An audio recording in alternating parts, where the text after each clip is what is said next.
strangest last death row meal request. And you know what? I'm gonna see what these people have been requesting. There exists an interesting custom for criminals on death row. The infamous last meal. Convicted felons are granted the opportunity to select any food and drink of their choice within certain regulations on the eve of their execution. Why though? Why do they do this? Oh, it's a nice goodbye. It's not a nice goodbye. I mean, like, it's, alright, take this meal, and we're gonna take your life, regardless. Even if you don't take the meal, we're still gonna take your life. You know what I mean? That's kind of dark. You know what I mean? It's dark. I don't know if you understand. Here are some of the strangest meals ever recorded. Let's see them. Number 20. Victor Harry Fagger. In 1963, 28-year-old Victor Harry Fagger was sentenced to death by hanging for convicted kidnap murder. For his final meal, the young man had only one request: a single olive with the pit left in. After his execution, the olive pit was found inside Fagger's suit pocket, contributing to the popular belief that he intended to be buried alongside it so that the olive tree symbolizing peace would sprout from his grave. For a dangerous criminal, it's almost a touching sentiment. Number 19. Gerald Lee. What happened to the tree? Did the tree come up? What happened to it? You're not telling us that. Mitchell. Jared Lee Mitchell's final meal was even sweeter than Fagger's, but in an entirely different sense. As he awaited his final moments on death row, Mitchell had only one thing on his mind when it came to his final meal: an assorted bag of Jolly Ranchers candy. After finishing the entire bag before facing the final curtain, it's safe to say this criminal intended to go out on a real sugar high. Number 18. Lawrence Russell Brewer. That's the West. Number 19 is the West already.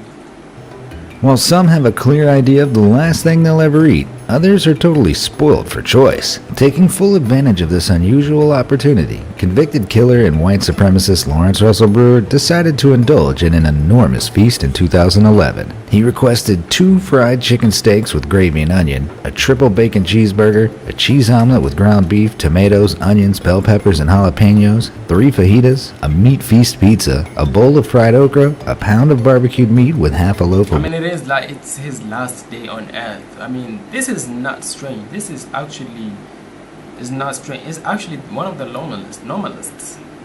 Is that a word?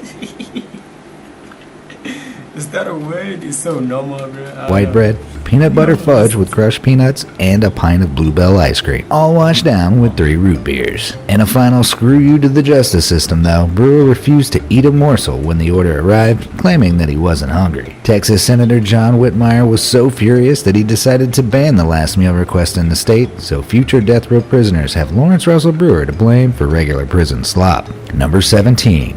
John Wayne Gacy. Another felon who capitalized on his last meal request was the notorious serial killer John Wayne Gacy, otherwise known as the Killer Clown Pogo. For his final supper, Gacy ordered 12 fried shrimp, a bucket of original recipe KFC, French fries. It's one of the latest movies right here that mentioned Pogo in there.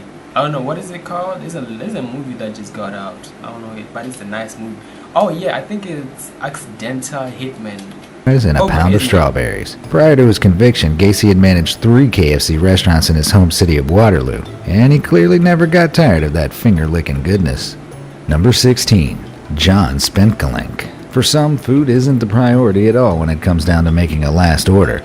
Previously known as a heavy drinker, Spentkelink denied any special food to be prepared, but asked for a single flask of Jack Daniels instead, which he shared with the prison superintendent. After his death, the state of Florida's last meal provisions was revised to exclude alcohol altogether, but to be honest, going out while drunk doesn't seem like such a bad idea. Number 15. Eileen Wuornos.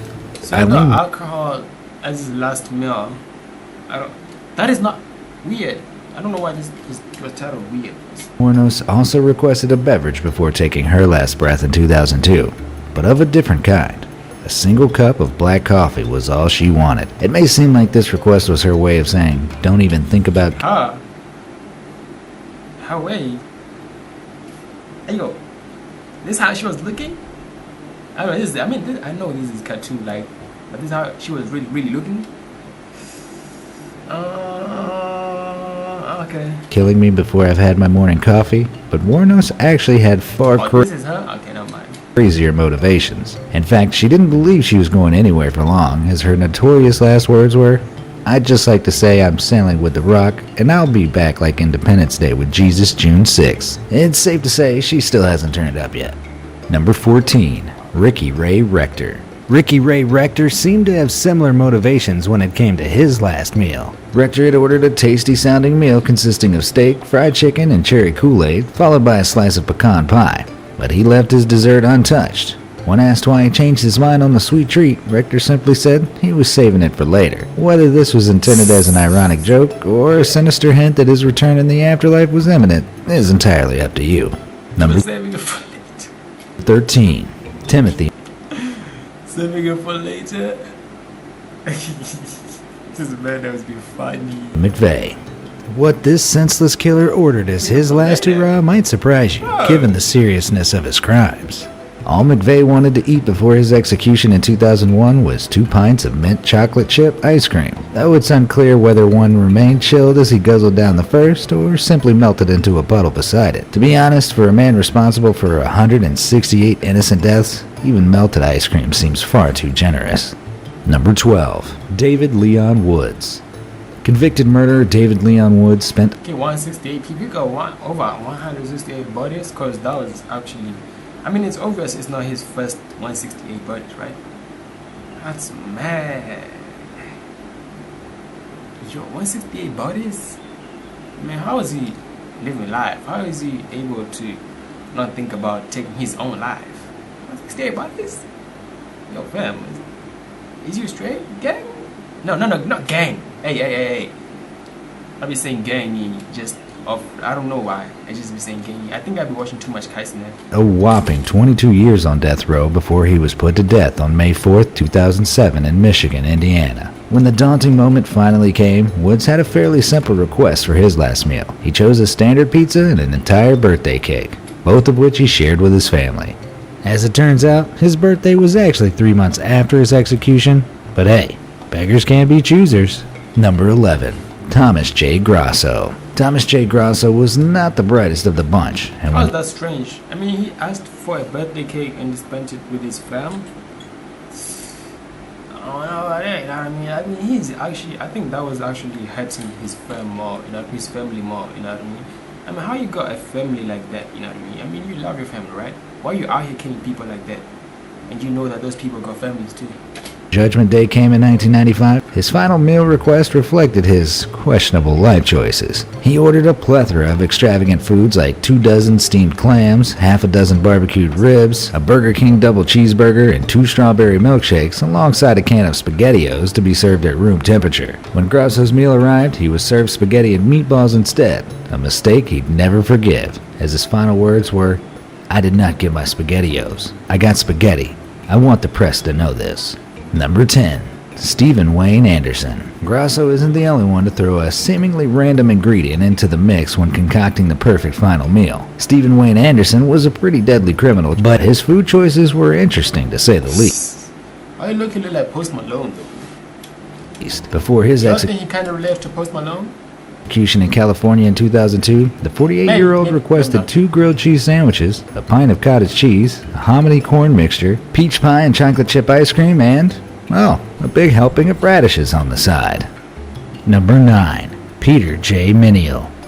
Convicted killer Peter J. Minial could give Lawrence Russell Brewer a run for his money for one of the biggest orders ever served on death row in 2004. Minial confessed to his crimes and was vocal about being ready to pay the price, but not before he gorged himself on this whopping order. He requested 20 beef tacos, 20 beef enchiladas, 2 double cheeseburgers, a pizza with jalapenos, fried chicken, spaghetti with salt, and a modest dessert of half a chocolate cake, half a vanilla cake, cookies and cream ice cream, caramel pecan fudge ice cream, and a small fruit cake. They really believe that he was going to finish all of this.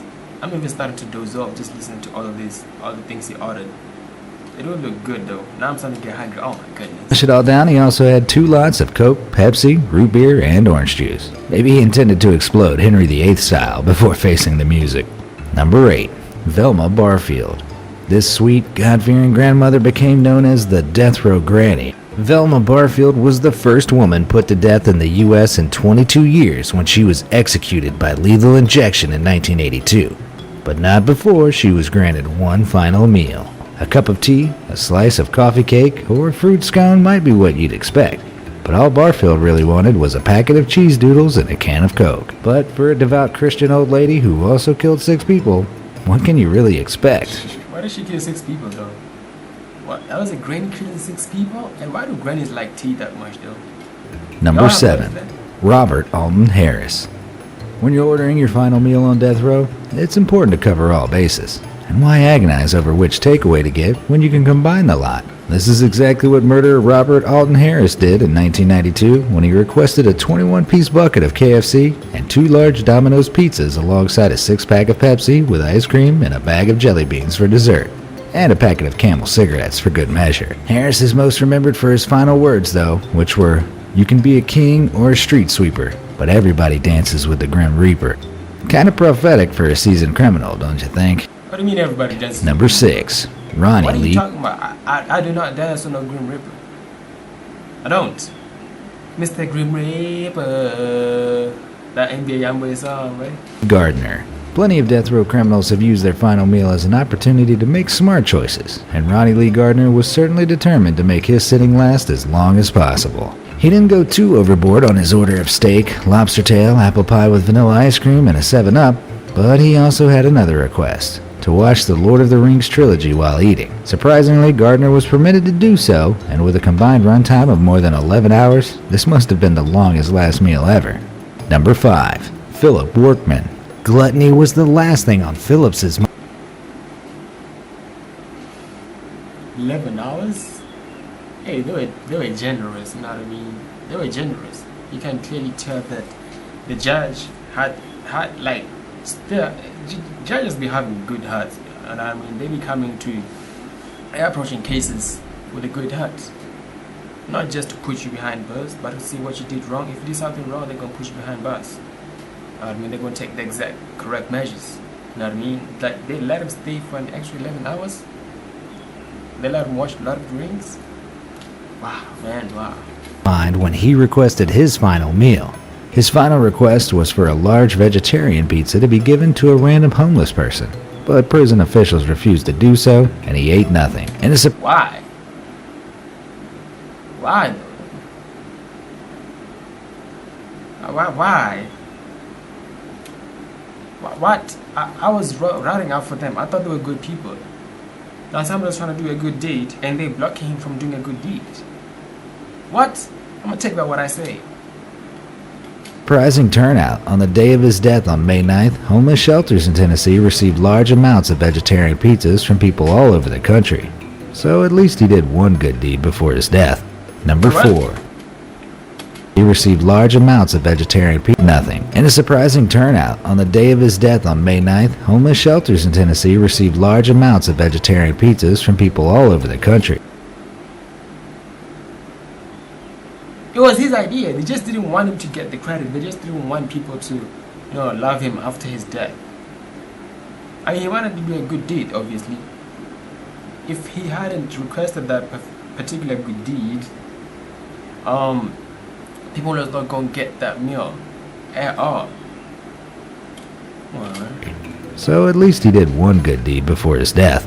Number 4. Angel Nieves Diaz. Philip Workman may have gone hungry because of his strangely selfless request, but Angel Nieves Diaz deliberately turned down his last meal. As he didn't order anything special, Diaz was served the regular Wednesday prison menu of shredded turkey with taco seasoning, cheese, rice, pinto beans, tortilla shells, apple crisp, and ice cream. As surprisingly nice as that sounds, Diaz refused to eat that too, and in his final words he condemned the death penalty as a form of vengeance, but also a cowardly act by humans. Number 3. Oba Chandler. I'm trying to understand this. What are you talking about? Form of vengeance, but also a cowardly act by humans. So what do you want humans to do? You're out here killing people. What do you want humans to do to you? You want them to come and fight against you so you kill them too? No, we're not doing that. What do you mean cowardly? That's a smart move. Gosh. Let's take your meal and keep quiet. White bread with mustard and peanut. Hold on. Oba Chandler. For his last meal, he ordered 2 salami sandwiches on white bread with mustard and peanut butter, and a grape jelly sandwich on white bread with iced tea and a coffee. And with all that bread, it's safe to say, another one bites the crust. Ba-dum-ts. Shirt link on screen and in the description if you feel the need to expose the world to more crummy puns. What is this? World to more crummy puns. Number 2. Robert Dale Conklin. Conklin clearly had expensive taste as he requested filet mignon wrapped in bacon, deveined shrimp sauteed in garlic butter with lemon, baked potato with sour cream, chives, and real bacon bits, corn on the cob, asparagus with hollandaise sauce, French bread with butter, goat cheese, cantaloupe, Is it hollandaise sauce like the car hollandaise? bean ice cream, and iced tea. Number 1. James Edward Smith. The moment of truth, people. Moment of truth, Spartans. This convicted felon had one of the most bizarre last meal requests ever recorded. When it came down to his final meal request in 1990, all he wanted was a lump of soil. Although some have speculated that he did indeed intend to chow down on the dirt, others have suggested he planned to perform a voodoo ritual as the soil was specified to be the Rayconda type, associated with witchcraft. As dirt was not on the list of foods permitted by prison regulation, Smith's request was denied and he was served a cup of yogurt instead, which of course is the only reasonable alternative. So, I wanted to see what would have happened if we got that voodoo soil. What soil is it called? to chow down on the dirt. All he wanted was a lump of soil. Although some have speculated that he did indeed intend to chow down on the dirt, others have suggested he planned to perform a voodoo ritual as the soil was specified to be the Rayconda type, associated with What up going down in history? Rayconda type. Rayconda soil. I'm gonna search it up.